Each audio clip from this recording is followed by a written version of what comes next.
ভারতের প্রধানমন্ত্রী নরেন্দ্র মোদী তিনি গোপালগঞ্জে এবং সাতক্ষীরায় গিয়ে আমরা দেখেছি যে ষষ্ঠাঙ্গ প্রণিপাতের মতো আপনার ফুটেজও তিনি আমাদের সবার কনজামশনের জন্য উপহার দিয়েছেন। আপনার এই ধরনের বয়ান হাজির করার কারণে পুরো বিষয়টি আরো কমপ্লিকেটেড হয়েছে। আমার মনে হয় অনতিবিলম্বে এই যে দেশের বাইরে থেকে আপনার যেভাবে সারমন হাজির করা হয় সেটি বন্ধ করাটা জরুরি। আপনার আজকে দিল্লির সময় সকাল 10টায় এই পার্লামেন্ট বৈঠক হয়েছে সর্বদলীয়, এবং সেটি শেষ হয়েছে দুপুর 1:30টায়।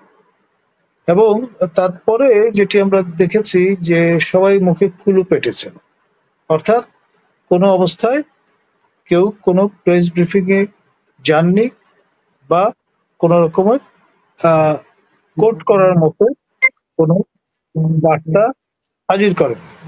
এবং এমনটি আমরা দেখেছি অপারেশন সিন্দুরের আগে, এবং আমাদের সাবেক প্রধানমন্ত্রীকে আশ্রয় দেওয়ার সময় তার আগে তারা এরকমের সর্বদলীয় বৈঠক করেছিল।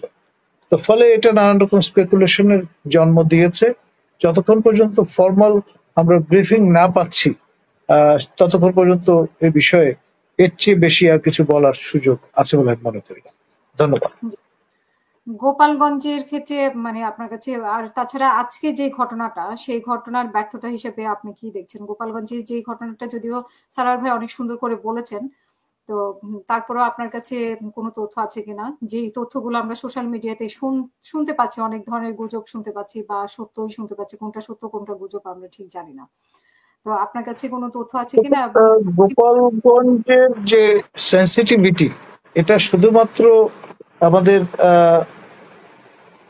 মানে যাকে রাষ্ট্রের স্থপতি বলা হয় বঙ্গবন্ধুর সেই সমাধিসৌধ বা তার জন্মস্থান তার সঙ্গে সংশ্লিষ্ট বলে আমি মনে করি না।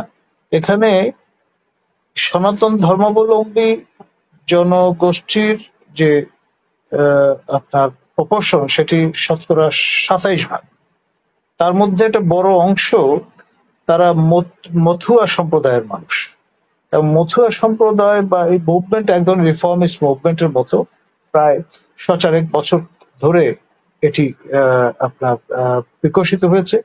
এবং এই সম্প্রদায়ের প্রচুর মানুষ আমাদের পার্শ্ববর্তী ভারতীয় বিভিন্ন রাজ্যে তারা থিতু হয়েছে, এবং ইলেকট্রাল পলিটিক্সে তারা ম্যাটার করে। সে কারণেই ভারতের প্রধানমন্ত্রী নরেন্দ্র মোদী তিনি গোপালগঞ্জে এবং সাতক্ষীরায় গিয়ে আমরা দেখেছি যে ষষ্ঠাঙ্গ প্রণিপাতের মতো আপনার ফুটেজও তিনি আমাদের সবার কনজামশনের জন্য উপহার দিয়েছেন।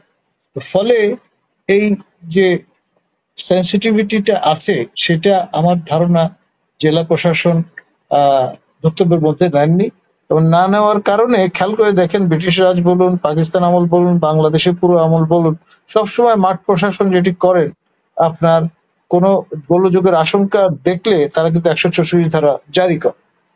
এবার যে ব্যাপারটি হয়েছে, মাঠ প্রশাসন ট্যাগিং এর ভয়ে তারা কিন্তু এই ব্যাপারে কোনো উদ্যোগ নেননি। ঘটনা ঘটে যাওয়ার পরে তারা 144 ধারা জারি করেছেন, যেটি আনপ্রেসিডেন্টেড।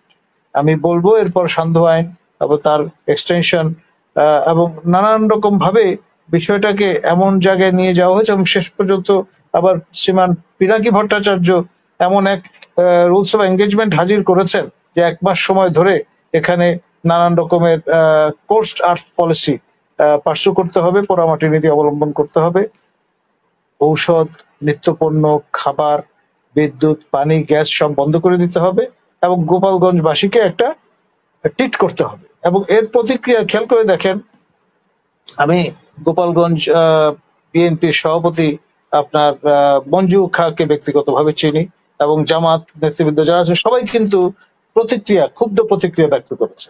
এবং এটা অত্যন্ত স্বাভাবিক, কারণ একটা জনগোষ্ঠী, একটা জনপদ, একটি জেলা, তার সবাই তো শতভাগ আপনার একটি পলিটিক্যাল পার্সুয়েশনের লোক হয় না।